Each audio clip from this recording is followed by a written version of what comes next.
friends. Welcome to the Seek Holy Living podcast with Christa Svoboda. I am a wife to my wonderful husband, mom to my 5 precious children, and a friend to some amazing moms that I can't wait to introduce to you. Mothering is not a journey meant to be traveled alone. Join me every Monday for a new podcast where you will find hope, joy, and purpose.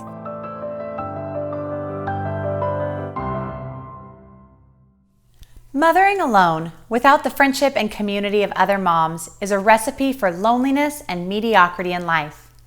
In today's conversation, we will discuss mothering in community. Joining us are 2 amazing moms with over a decade of experience in finding, living, and contributing in vibrant communities with other moms. My friend Talithia is a math professor at Harvey Mudd College and has 3 boys between 8 and 12 years old. And my friend Debran is a family pastor and expert in social network marketing. She has 4 children, ages 6 through 14. I am so glad you can join us as we learn how to mother in community. Well, thank you guys both so much for being here. Thank you, Talithia, for joining us today. Absolutely. It's going to be so fun. And thank you, Debran, for coming. Of course. It's going to be great. I'm excited. So I am super excited to have this conversation about mothering in community with you guys both, because you are both such intentional mothers and both pour into the people who are around you so intentionally in your lives. But it's really fun. We were talking about before we even started recording, that it's fun that none of our communities of people have been the same. Right. We've really had kind of separate communities, even though we've been in a relationship. Our mothering communities per se have not all been the same. So I just am excited to learn from you guys, and I think it's going to be a real encouragement. So let's start off just talking about this. What have your mothering communities looked like? You want to start us off, Debran? Sure. So I was thinking about this question and just this whole topic, I'm thinking about like my history with that over the course of, my oldest is 14 years old. So like, I think like in the beginning when I first had my first baby, it was very accidental. Like my community was very just like, oh, look, you have a baby too. Okay, let's hang be out. Friends. Let's make that work because we just need something, And that kind of turned into a group of women and moms. And one person would, well, can my friend come? And I have another friend who's got a 2-year-old. Can she come? And, and we just ended up doing life together.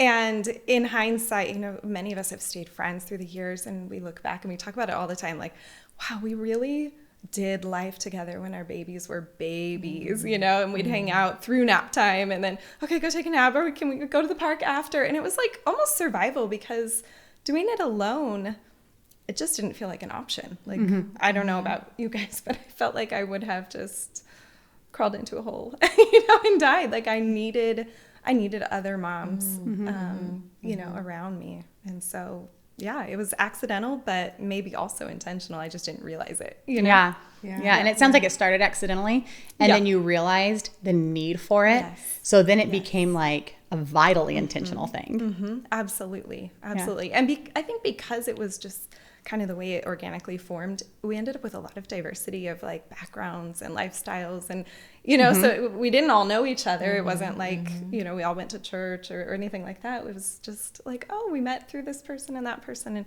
just ended up with a really neat group of people to learn from and grow with and do life together. So That's great. What about you, Talithia? Ours started the same. Like as we had kids, we became friends with our kids' parents, their friends' parents. And so that kind of became our community. And then we kind of had 3 boys back to back to back. So our little home nest kind of grew really quickly. They were so cute when they were all little together. We would dress and you'd have them all matching. And now they're like, I don't want to look like my brother. And so then it sort of felt like we had this little clan at the house, and we do stuff together. And then I worked full time out of the home, so we had a nanny. So in a way, I think she really helped me sort of co-mother, because she was kind of there during the day, part of the homeschool with my husband. But then also, we would talk about what the kids needed and kind of work together. And so that was really a part of my community. And then extended family. We don't have any family here in Southern California. And so some of my colleagues would step in and, babysit the kids or like come over. And so like they've got a lot of uncles and aunties that, aren't related, but have kind of stepped in to kind of fill that void of not having family around. And I think that's kind of a funny cultural difference too, that I've had friends say, I don't know what's wrong with you people that you won't let people be aunts and uncles who aren't from your family. Right? No, we do that all the time. We do too. We never have. Cousin. Yeah. We've never done that. It's always only been like in blood. Yeah. And there was somebody who once called our family on it, like, we guys are so weird. We just claim people. Right. And then like, if you don't have an auntie here, you claim an auntie here. Yeah. If you've been to the house 3 times, auntie, you're an Auntie Christa. Here's your already. key. That's right. That's right. Yeah. Yes. Here's the alarm code. Yes, Let yourself exactly. That's awesome. That's funny. Yeah. Well, we also, I would say the same thing as Debran, except that it started early. My mothering community did. Yeah. But mine was super intentional. Like because I had worked before. So my community of people when I was working, and then I wasn't going to be working full time once I had my baby. And I realized that I had a few months that I was off because I was a teacher before. And so school year ended, and then my first baby wasn't born until August. So I had these few months of just slow time, which was like, I can't even imagine now. What did I even do with that time? Right. But we wasted it. I know. Watched Friends. I don't know. A lot. Took a nap. It was a good choice. But I knew like, I don't want to do this by myself. Yeah. And the hospital actually had a class that you could sign up for that was for new moms. And so I thought, I guess I could go to that and maybe like I'd make some friends. And so I went, and it was me and 2 other moms stuck. I think there may have been a third one time, but I don't think she came back. I don't know what we did to scare her, unfortunately. But it was great. And I was so glad that I was like brave to go. It was so much work because my baby was only like 6 weeks old. And so it took like all morning to get ready to get out of the door. But I went to this class, and these ladies were so nice. And there was a lady, because it was through the hospital, who actually like even led the conversation. And she asked like, what were your highs from this week? What were your lows from this week?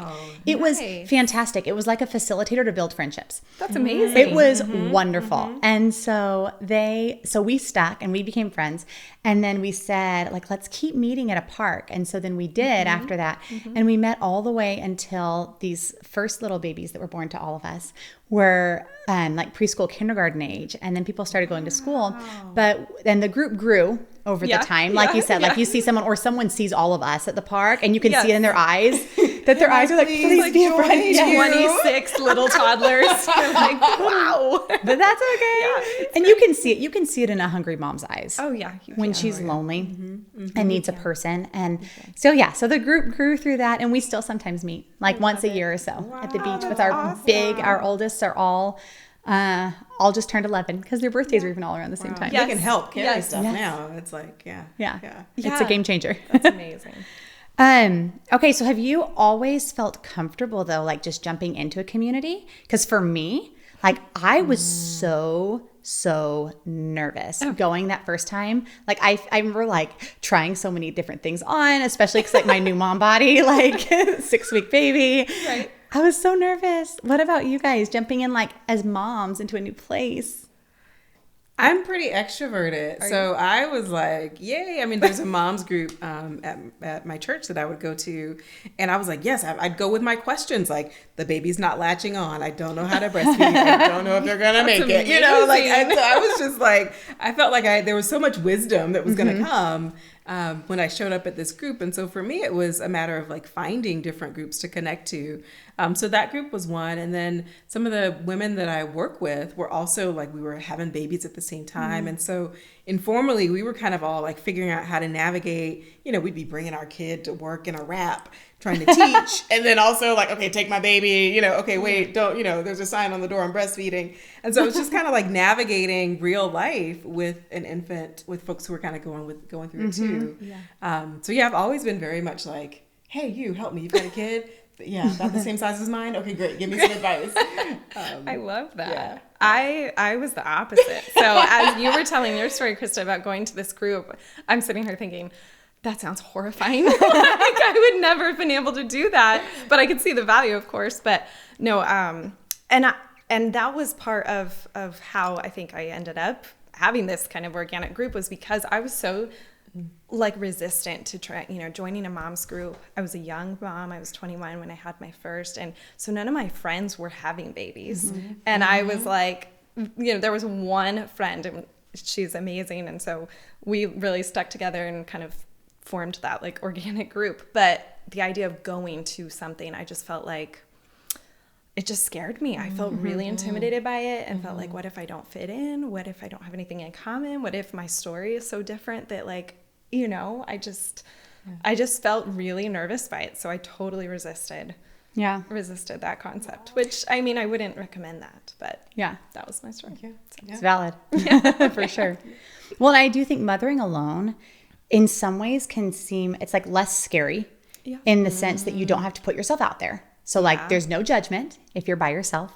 You're not right. Yeah. No one's you're not comparing yourself to that other mom, or at least what that other mom looks like they're doing. But I think mothering alone can be like such a dangerous breeding ground 100%. For so many problems. And I think this season that we're coming off of so much time alone in homes has probably just fed that so much more. I mean, for any mom, but especially if there's a new mom, going into motherhood and not having had people, and then having to make this new choice now to say, okay, there are options again. Like, what am I going to do? How am I going to put myself out there?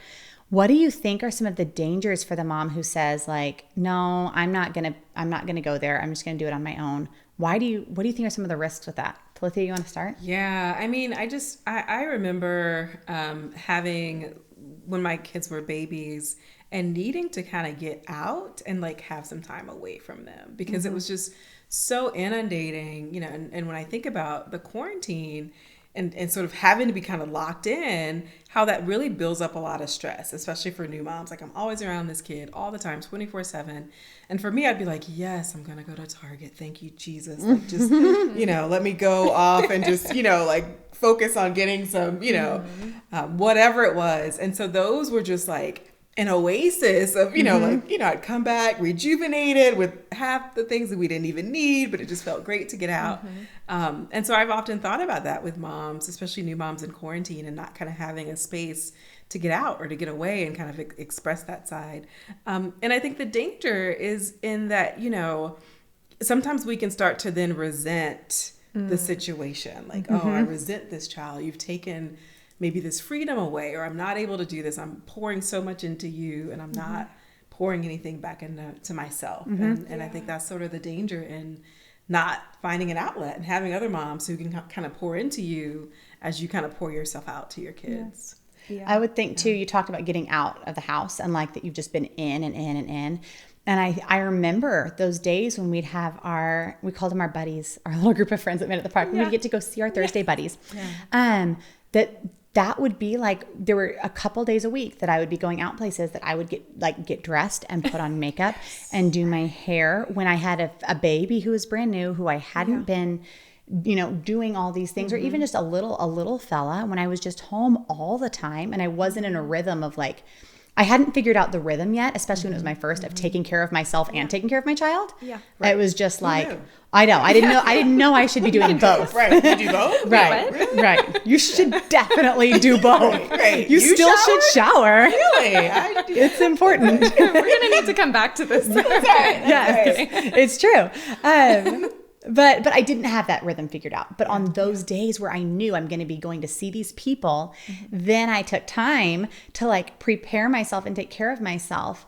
And I like came back, even though it was like hard and it may have been tiring to get out, I came back feeling so much better about myself and my life because I wasn't in that like, like your mom, just staying, you know what I mean? Doing the same exact thing all the time. Yeah. So, yeah. You know what? Another thing I think about with the danger, though, of not being in community is, for me, I struggled with like feeling confident as a mom early on, and I was a constant, maybe because I wasn't in a formal moms group early on, but I was a constant ball of like, is this normal? Am I doing this right? I feel like this. Is that okay? Do other people feel like this? Are they struggling this way? Is it just me? And so being able to go to the park and sit down, you know, with a bunch of other moms who are going through the exact same thing. And thankfully we could have authentic, real conversations, you know, and share those things and realize, oh, okay, I'm not alone, or, you know, hey, this is how this person worked through that challenge, you know, like that was life-giving, you know, absolutely life-giving. And then you kind of started to allude to this, I think, but like you're like, you can lose yourself in being a mom. Totally. You can lose who you are outside of being a mom, because there is a person there, you know, outside of being a mom. And she's amazing and wonderful and beautiful. And I feel like our kids need to see that too, you know? And so being in community can help you kind of retain that and keep her in sight, you know? And that person should be growing. Like the me that makes up Christa should be growing through the gifts of motherhood. Like the parts of the things that, like, when I am a mother and I am having to become more patient, like every day, you know, or becoming more intentional, like I believe that those things are strengthening parts inside of me that one day when my kids are grown, I will be a better person because of those parts of me that grew. But it wasn't just because it was during my like mothering. It's because it was strengthening and growing me. Yeah, it's a holistic thing, right? It's this whole picture, you know. And I think parenting is a huge a motivator really in like a personal growth journey. I mean, it's a huge factor, right? So for sure. I agree with that. It was really helpful for me to get the opinions of new moms, because I think often like mothers and mother-in-laws and aunties, you know, came from a generation where kids were raised differently, right? And so, you know, like that constant communication was like, oh, yeah, let that baby cry it out, you know? And I'm like, but I don't think they do that now, you know? And so like having that community where it was like, you know, or even co-sleeping, like that was not something that was done when I was growing up. But I was like, well, I'm nursing and I don't want to get up out of the bed, go all the way down the hall, you know, to hear a crying baby. Like if they're just right there, like, nope, don't do it. You don't want to roll over. I'm like, but I also don't want to wake all the way up, you know? And so like having that community of moms who was like, nope, we got a co-sleeper on Amazon. Here it is. Like, I'm like, great. Okay, mom, he's safe. I'm safe. And everyone's happy at night, you know?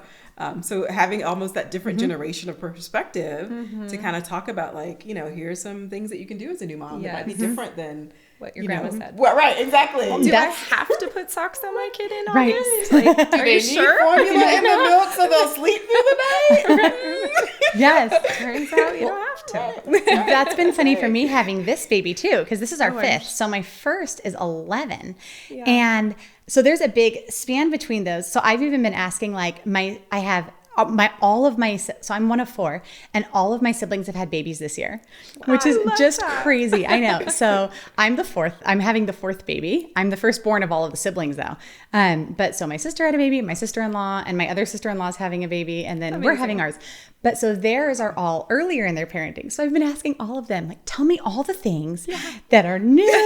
What things do I need to have? And there really are things that I'm like, this is so cool. Like they didn't make that a decade ago. Years ago. I've seen a couple of baby registries in the last couple of years where I'm like, wow, they did not have this when I had my last baby. Am I that old? What happened? It's really crazy. It's funny. It's funny going to the other side. Well, and I think that still even matters now, that I find that the community even just some of our conversations just briefly before we even started recording this about, you know, having the kids that are on the older end.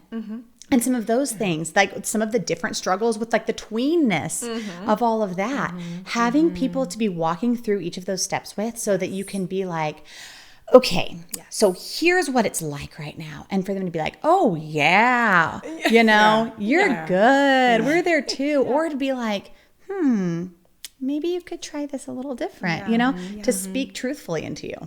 Is really, really important. I agree. Okay. So the importance of moms in our own space. What about like mentor moms? Because I was just reading in a book the other day about that, Sally Clarkson wrote this devotion. It's just wonderful. And she mentioned in it that out of all of the moms that she was meeting with at that time, that only a couple of them, when she asked, only a couple of them had like mentor mom figures that no one else did. So what do you guys think about, have you always like had mentor moms, and in what form have they been in, or why do you think that's important? What do you think? I mean, Talithia, you can start, because you talked about different Yes. Sounds like you've got an abundance. I have, yes, yes. So I had mentor moms for different aspects. It's funny, your mom was actually I consider a mentor mom. Me too. But, you know, so for me, these were moms who were like really invested in, I think, my kids, my pregnancy, like raising kids, excited about raising kids. I had mentor moms who helped with breastfeeding. I really struggled with breastfeeding for the first two. And so the third one, I was just like, this is it. This is all you got. You're not getting a bottle. Like, if you don't get it out of here, I don't know what's, you know. But again, it took mentor moms to say like, you're fine. Your body works. Like, you know, instead of like, you know, I think sometimes at the hospital, they're like, oh, it's okay.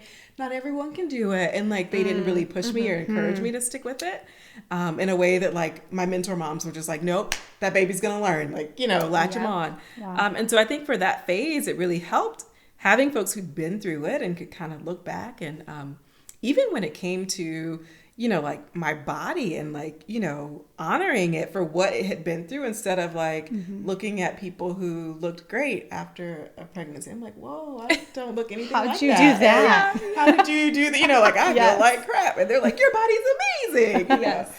So that, you know, really speaking that life into me. I think now with my kids are 8, 10, and 12.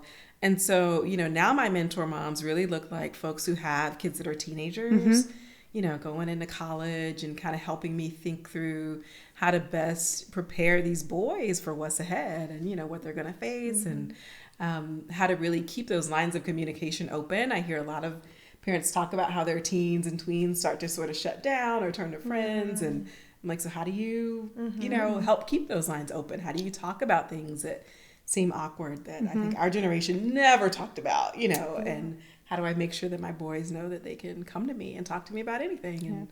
And I'm not going to be like, ooh, no, let that go, you know? Yeah. And you've got older kids too, so yeah, my oldest is 14. I'll be just barely a little tiny bit ahead of you. So my oldest, is 14. But I think for me, when my kids were really little, it was a lot of like my friend's grandparent or my friend's parents, you know, so my kids' friends' grandparents, you know, I would just watch and learn and listen, you know, what is she telling my friend? What is she teaching my friend? Of course, my own mom, you know, my aunts, things like that, like people like that just, they'd been there, they'd done that, they loved my kids, they could tell me some kind of timeless truths, you know, that applied no matter what generation or we were talking about.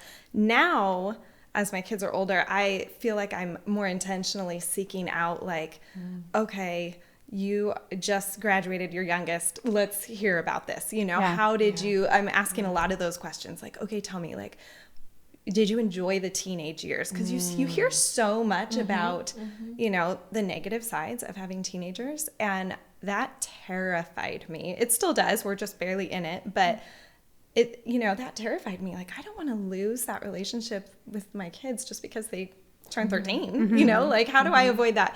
So I've asked that question a lot, you know, over the last few years and just gotten some great advice from people. Like, it doesn't have to be like that. And here's what we did and here's what I made sure. And it's paying off, you know? And so I think it is important to kind of look at where you're unsure, where you feel like you need support, and then seek those people out, you know, and like, oh, I admire their family dynamic. I want to hear about that. And what are they doing? You know, because usually people are doing something to create that. Right. You know? It doesn't just happen by accident. Yeah. But I also think as we're going through these stages, it's important to remember the flip side of mentoring and pour into people who are coming up right behind us, you know, like. Which is crazy also to realize, like, that was a big aha for me when my son became 10, that I was like, whoa, I've been doing this on purpose. Yeah. Like, I have been studying mothering for a decade. Right. That if I had studied any other topic, because I just always feel like unsure of myself, like, do I really have a voice to speak into people though? There's just so many voices all the time speaking into our heads. And I think people are so quick to give advice and fixes for things. But I thought, goodness, if anyone had studied and intentionally been pouring into any topic for even 5 years, you would be like, oh, wow, you've got a lot of wisdom. Share with me. So that's wonderful advice, I think, that if you've been parenting and there's somebody else who's coming along behind you, to be willing to be that voice for them. And mentoring's not only giving advice, right? But sometimes it's just that like look of solidarity or encouragement in the grocery store. Yes. You know, because now I'm on that end where I'm Yes. like, I see you. Right. I've been there. I get it. You're going to be okay. You're I doing promise great, it's going to Mom. get easier. You know, right. like That's this right. meltdown will not last forever. You know? Yes. So, Yes. Yeah. Oh, that's wonderful. So what advice, if you were talking to a mom who said, okay, I know I haven't been choosing people, or like I've tried choosing community and like it just hasn't worked. Yeah. So like I kind of just quit. Yeah. What advice would you give to her, Debran? Don't be afraid to reach out. You know, I mean, for me, I was nervous early on to just go get plugged in. I was just so worried about like, what if I don't fit in and all of that I talked about. So I would say put that aside and just, everyone is trying to do the best they can with what they've got, you know, and we need each other. So I would say just be intentional about reaching out. And you can look right around you. I mean, neighbors are great. You know, kids can play on the street and just sit outside and have a cup of coffee and just start talking. You know what I mean? So there's great groups that I've been involved with different churches, you know, that I've gone to and been able to plug in, and a MOPS group. I went to a MOPS group early on, and that was amazing. And also had the mentor mom, you know, kind of facilitated through that. And so anyway, yeah, I would just say be intentional. Start kind of keeping your eyes open. And go for it. Yeah, just go for it. Yeah. I mean, if it works, it works. And if it doesn't, that's okay. Like you're not committing to anything long term. Right. Like Right. see if it works, you know? So Yeah. And I would say also try it, like don't give up after the first time. If it feels hard after once, yes. go again. Yeah. Like totally. commit to a certain amount of time in your own head to say, I'm going to give this a go for 2 months. Yeah. Because like, what do you have to lose?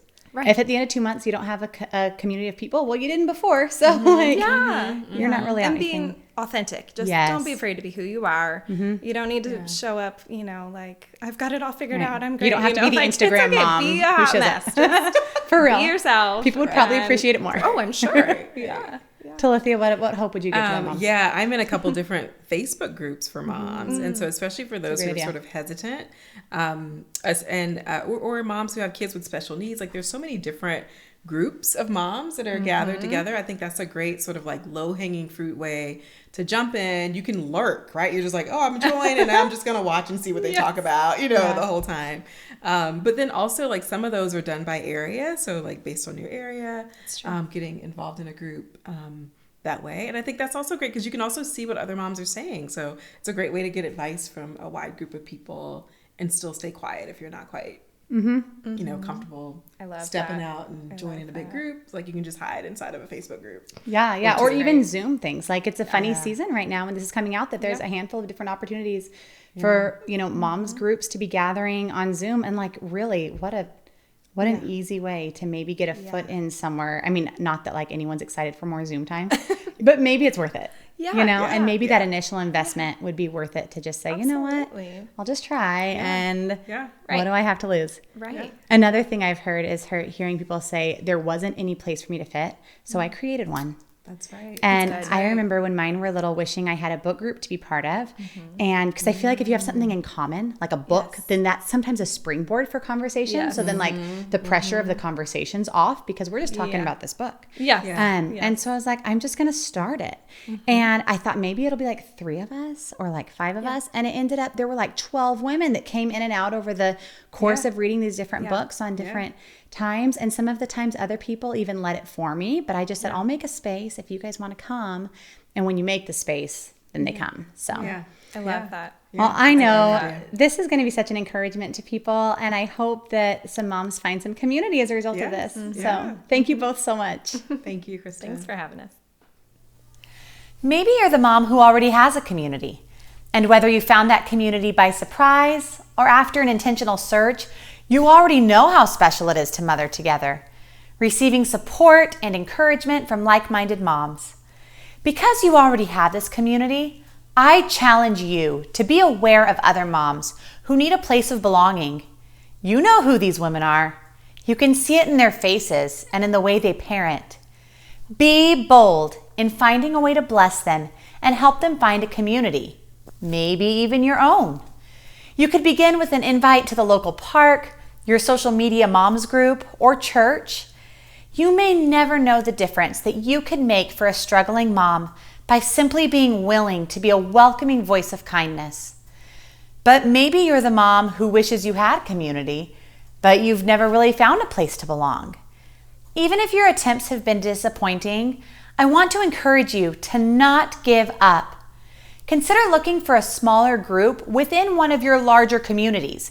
It could be your child's school, your church, sports team, or performing arts. Moms are everywhere. Within these communities, if there's ever a mom's event or a mom's night out, be brave and go, even if you don't know anyone. It may not result in immediate friendships, but give it time, or consider creating your own community and start up a nature group, a park group, or a book club. You will find your people, and your people will find you. I want to hear about your community of moms. How did you find it? How does it run? What have those relationships done for you? Please share with us in the comments below or on our social media at Seek Holy Living. Somewhere out there is a lonely mom waiting to hear and learn from your experiences. For some more encouragement on what it could look like to start up your own community of moms, check out our website this week for a blog post about how to create a new moms group. Thank you for joining us today. Be sure to subscribe wherever you listen to podcasts so you don't miss any of our weekly conversations. And check out our show notes below, where I have links to the resources mentioned on the podcast. I release a new podcast every Monday and additional content at seekholyliving.com, including a video of this conversation and a deeper dive into all things mom. Also, be sure to follow me on Instagram and Facebook at Seek Holy Living for more fun and conversation. If this was an encouragement to you, please share it with your friends. And join us next week as we discuss raising amazing tween girls.